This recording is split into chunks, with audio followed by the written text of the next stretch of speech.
Hello guys, how are you? I'm Hardeep Singh. Welcome back to your own YouTube channel. IELTS updates and recent exams. For more updates related to recent IELTS exam writing test topics, listening, reading, practice test, and speaking, you got guesswork. Please, guys, participate in everyday listening and reading practice test to achieve your desired band score in your actual IELTS exam. Please hit the like and subscribe button. Press the bell icon for the upcoming notifications. Don't forget like, subscribe and share my YouTube channel and my Facebook page, IELTS updates and recent exams. Now turn to part 1. You will hear a telephone conversation between a receptionist and a customer. First, you have some time to look at questions 1 to 8.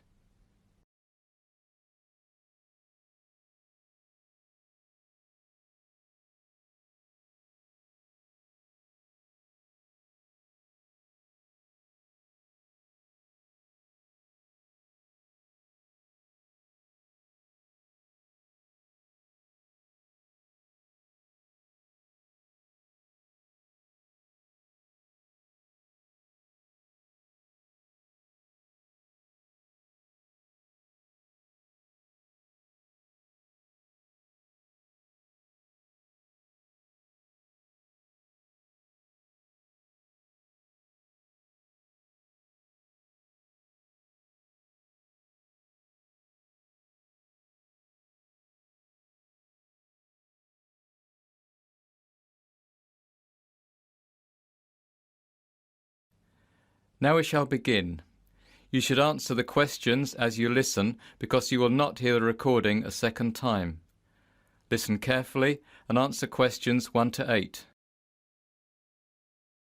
Good morning. Fairview Lake Camping Center. Can I help you? Oh, yes. I'm interested in bringing a group of school children to your centre for a week's stay this summer, and I'd like some information. Could you tell me something about your organisation? Certainly, sir.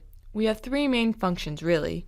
We are a conference center, an educational institution, and simply a place where you can come and have a fun-filled weekend. Whatever your goal is, our professional staff are on hand to help you. I think we'd like to have an educational visit and some fun at the same time. I was thinking particularly of some of our children who have failed exams and need to retake them next year. I see. Well, we offer coaching in various subjects at most levels.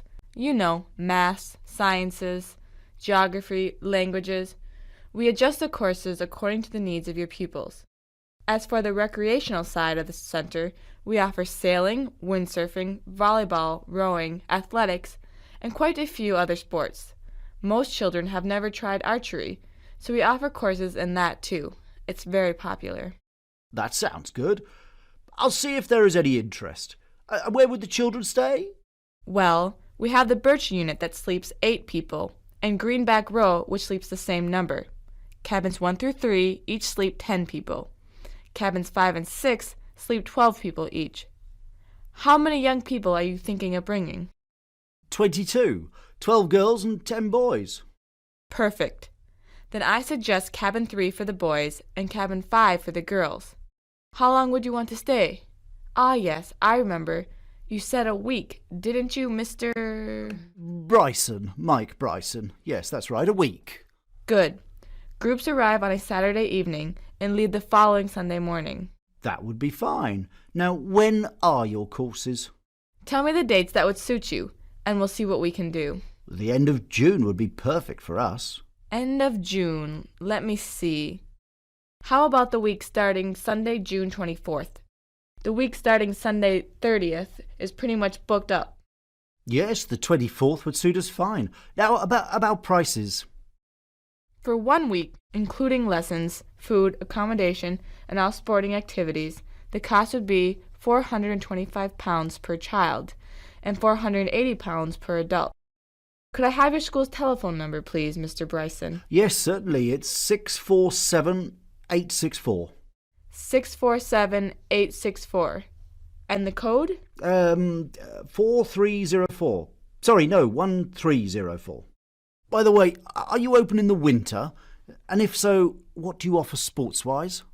Yes, we certainly are, Mr. Bryson, and we offer ice fishing, cross-country skiing, and animal tracking. It's actually very popular in the winter. Before you hear the rest of the conversation, you have some time to look at questions 9 and 10.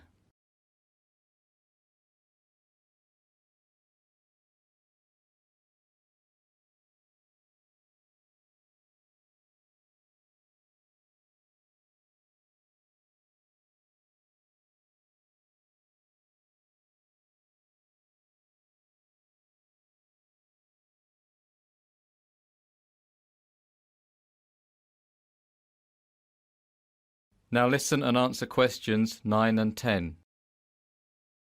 Interesting. Perhaps I'll bring a group then too. Oh, I almost forgot to ask, what are the eating arrangements? We have an enormous amount of space for dining. We can divide the dining area into several separate rooms, if necessary. If you really want your privacy, we can give you a separate room, but actually we find that mealtimes gives you the opportunity to meet people from other groups. There's no difference in price, whatever you choose. Right. What if we want to cook our own meals now and again? Yes, that can be arranged. All of the units have their own tiny kitchens, but there are also many outdoor areas where you can cook over an open fire. We try and have several barbecues too, which are very popular. That all sounds very satisfactory. I know the kids will be enthusiastic, and the prices sound fair enough, so I'll speak to my headmaster and get back to you as soon as possible. Good, Mr. Bryson. I look forward to hearing from you. That is the end of part 1. You now have 1 minute to check your answers to part 1.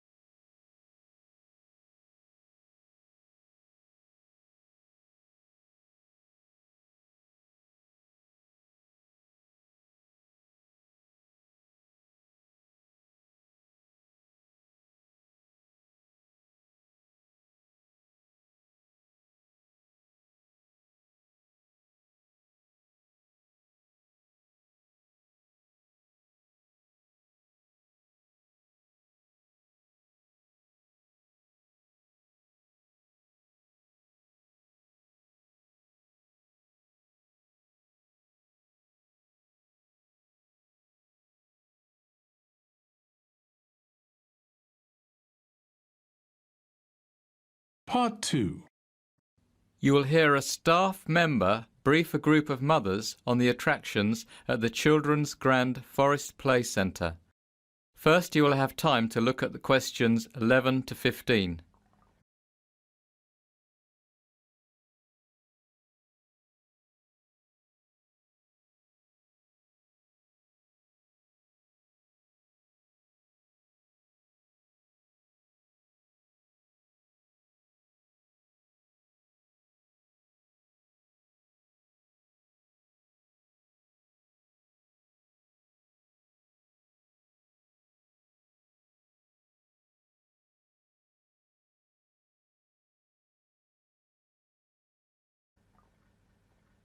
Now listen carefully and answer questions 11 to 15.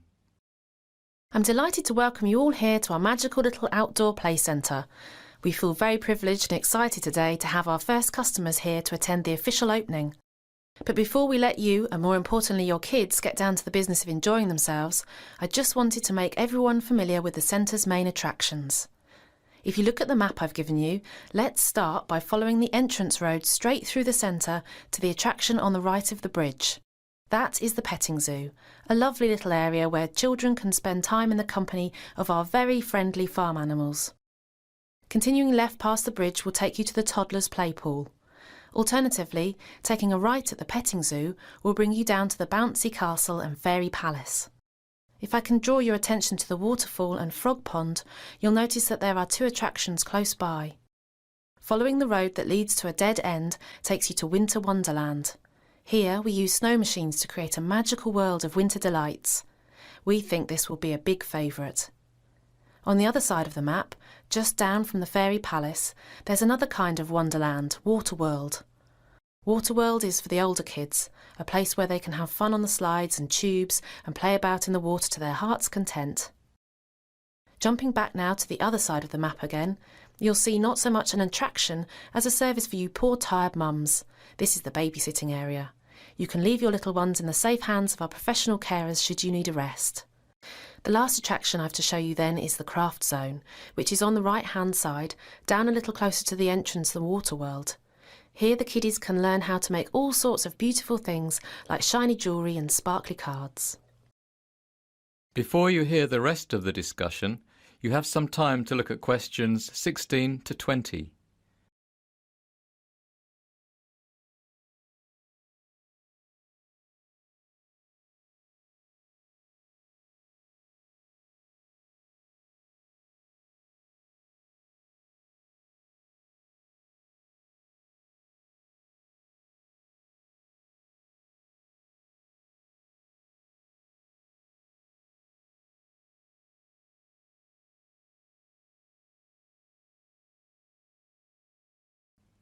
Now listen and answer questions 16 to 20. That's pretty much everything you need to know, but before I finish, let me just tell you a little more information about the wonderful animals of the petting zoo. The petting zoo is divided into 3 areas. The area on the left-hand side is where children can go on rides, hence the name Ride Zone. We have a friendly donkey called Dan and a gorgeous little pony called Polly. Dan the donkey and Polly the pony are joined for this week only by a very special guest, Larry the llama. Queue for rides at the entrance to the inner circle and pay at the pay station located in front of the parents' sit and watch stand. The centre area is known as the mini farm zone. Here the children can see lots of different farm animals living just as they would on a real farm. Join Farmer Tom as he gives half-hourly tours of the farm and shows the little ones how to milk the cows and goats and how to feed the grumpy old pigs. Zone 3 is an area we are very excited about. We call it the Performance Zone. Inside the arena, some of our brightest animals will perform a series of tricks for the children, who will also be entertained by Cluxy the Clown and his show band, the Racketeers. The Racketeers will perform on the main stage at the centre of the arena on the hour, every hour.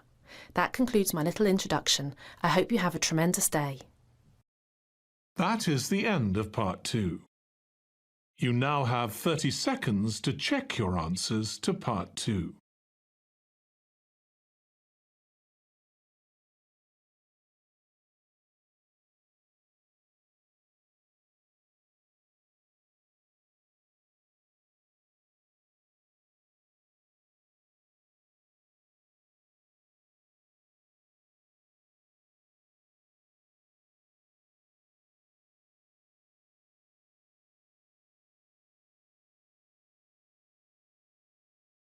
Part 3.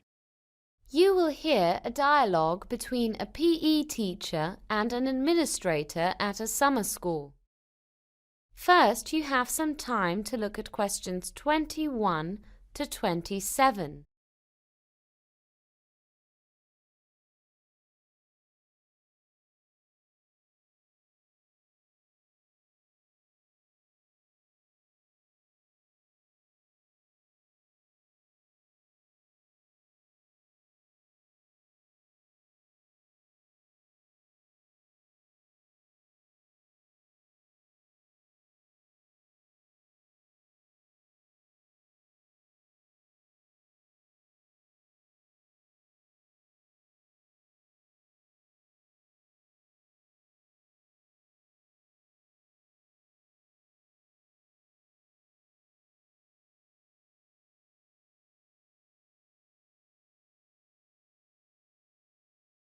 Now listen carefully and answer questions 21 to 27. Excuse me, I've come to inquire about your summer school courses. My name's Paddy Deans. Please call me Paddy. OK, Paddy, I'm at your disposal.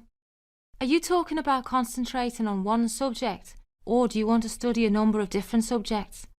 And are we talking about graduate studies or a preparation for graduate studies? We can also give you advice on a new career, but we're not in the field of business management or anything like that. No, nothing like that. I was more interested in your sports programmes. You see, I'm a PE teacher and I've just got a new post. There's no compulsion to do this, but I really want to improve on my teaching and coaching techniques, if you see what I mean. I believe you have an excellent swimming programme, for example. That's right. Most of our instructors reached international level. Our course is designed to enhance the technical aspects of stroke, training and the strategy for each participant. Technical instruction, stretching and dry land training, training principles and stroke development are integral parts of the programme. So it's for someone who's reached a good standard of swimming. Each athlete will be videotaped and receive a DVD with stroke analysis. That sounds just what I'm looking for. What will I need for the course? Swimming trunks, towels, swim cap, flippers, goggles and a pillow and bed linen for the week. Right, I understand. Now, would there be any chance of taking part in equestrian events? My new school is horse riding mad, and to be honest, I've never sat on a horse in my life, although I like horses. Well, you've come to the right place, Paddy, and naturally we can provide a horse for you. We have a very well respected equestrian camp, and don't worry if you're a complete beginner. There are no end of other people in your shoes this year for some reason. What sort of thing would I do? Well, the beginners would start off with basic horsemanship, how to sit on a horse, how to make it obey simple instructions, you know. But don't worry, one of our instructors will have a long chat with you and define realistic goals. Are you interested in dressage, flat work or show jumping? To be honest, I haven't the faintest idea. That's fine. You can watch the experienced riders and try a bit of everything.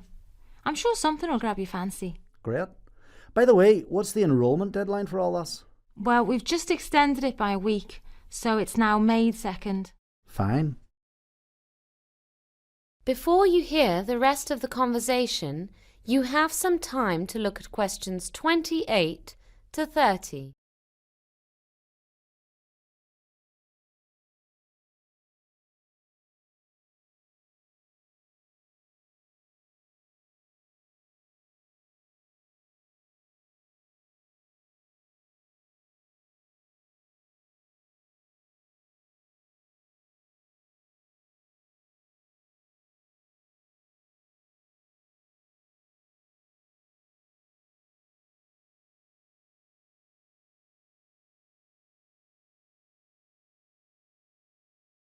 Now listen and answer questions 28 to 30. You arrive on Sunday and leave after lunch on Thursday. The cost is £500. This covers room and board from dinner on the first day to lunch on the last, tuition, programme materials, evening recreational activities and use of one of our horses. So could I do the swimming course followed immediately by the equestrian course? Oh yes, they fit in quite nicely, one straight after the other. Now, is there anything else, Paddy? Well, actually yes. Now that I'm here. In my new school I'm having to teach girls for the first time in my life, and they're also big on rhythmic gymnastics. Now, although I've got lots of experience with Olympic gymnastics, I don't feel at all qualified to teach rhythmic. We do run a course in rhythmic gymnastics, but it's in September. Would you be able to come back? But I'll be back at school then. We've thought of that, and that's why it's a weekend course. 3 weekends to be exact. First 3 in September. Put me down for that one then. Any idea what the course involves? Well, I know you study the different events like hoop, ribbon, ball, Indian clubs and so on, and you take a dance course. A dance course? But I'm the world's worst dancer. You should see me do the tango.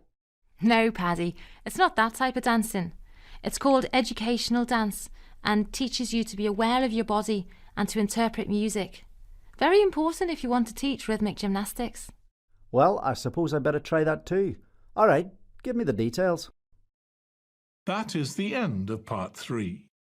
You now have 30 seconds to check your answers to part 3.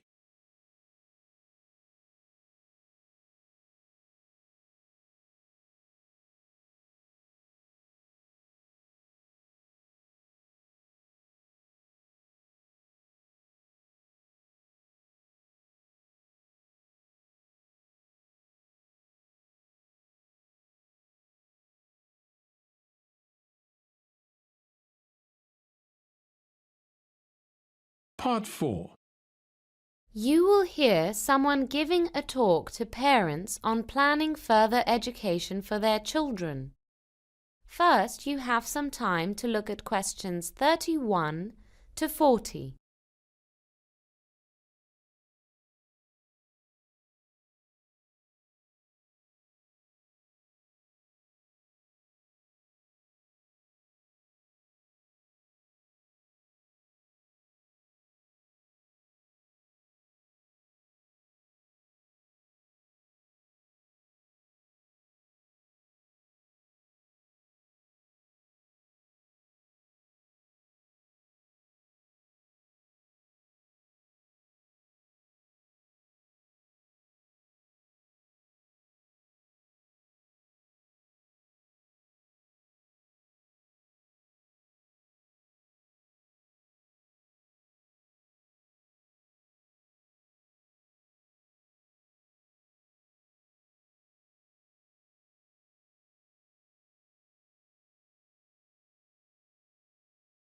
Now listen carefully and answer questions 31 to 40.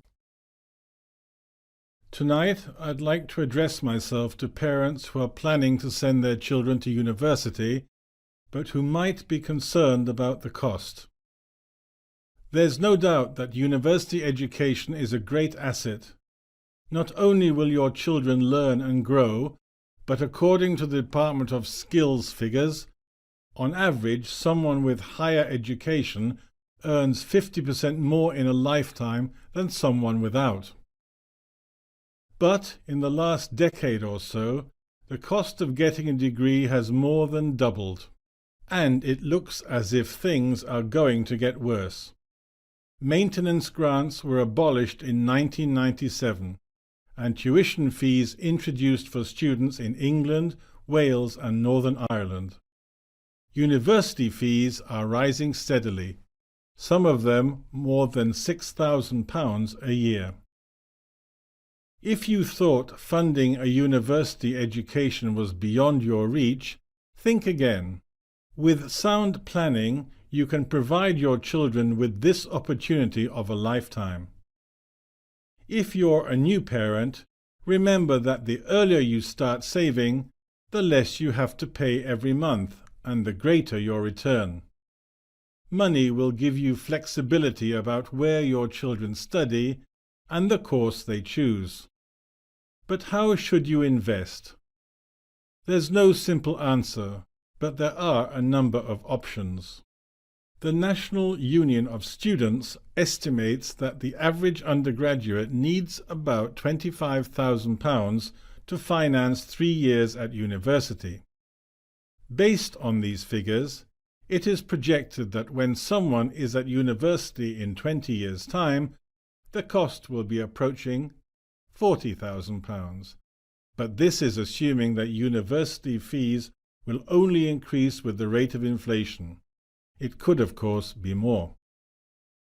Parents can save money by encouraging their children to study locally and live at home.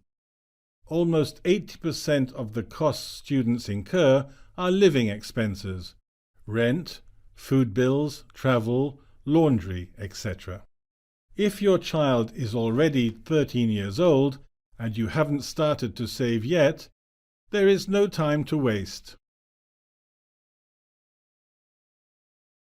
If the young person is interested in joining the armed forces, for example the Royal Air Force, he can get the RAF to sponsor him throughout university. Then he'll fly fighter jets and after that work in the public sector as a commercial pilot. Sponsorship from the armed forces is an option hundreds of students take every year. The RAF, for example, will sponsor students for at least £4,000 a year. But this involves a minimum service commitment for the RAF. It's at least 4 years. If your child likes the idea of engineering or law, he could consider a sandwich course. These normally involve a paid, year-long placement in the industry that he's studying, plus the normal time at university. You get experience in your chosen field, plus a year's salary. When your child is 16, you should start putting aside what you can, but there's no way you'll be able to fund a degree on savings alone. If your child is a gifted sportsman, you may be able to secure a sports scholarship. Scholarships and bursaries come in all sizes, are awarded for a variety of reasons, and may be a one-off or annual payments. You may be eligible to apply simply because of where you come from, or for a specific course you are attending. They are seldom advertised, and many go unclaimed every year. The Internet is a great way to start looking. There is a searchable database at www.studentmoney.org, and while you're at the computer, go to www.google.co.uk and type in some keywords. If you're a keen cricketer, for example, Put in University Bursary Sport Cricket, for instance. Top of the results page is the University of Kent, which gives a £1,500 cricket bursary to talented players. If you haven't put any money aside, your teenager will almost certainly need to get a student loan. By far the best way for him or her to borrow. The maximum yearly loan is about £5,000. There are two reasons why the loan is so attractive. Firstly, the index-linked interest rate is very low, far lower than you'd get from the bank. Secondly, you don't have to start paying it back until you've left university and you start earning a decent salary. Now, a few more things to look at. That is the end of part 4. You would now have 10 minutes to transfer your answers to the answer sheet. So guys, don't forget like, subscribe and share my YouTube channel and my Facebook page, IELTS updates and recent exams. For more updates related to recent IELTS exam writing test topics, listening, reading, practice test and speaking, you got guesswork. Please guys, participate in everyday new IELTS listening and reading practice tests to achieve your desired band score in your actual IELTS exam. For more IELTS material, visit my official website www.ieltsupdatesandrecentexams.com. The link is given below in the description. If you need PDF files of latest IELTS material, then please join my Telegram channel. So guys, please write your score below the comment section. Again, thanks for listening. God bless you all guys. Stay tuned, stay safe.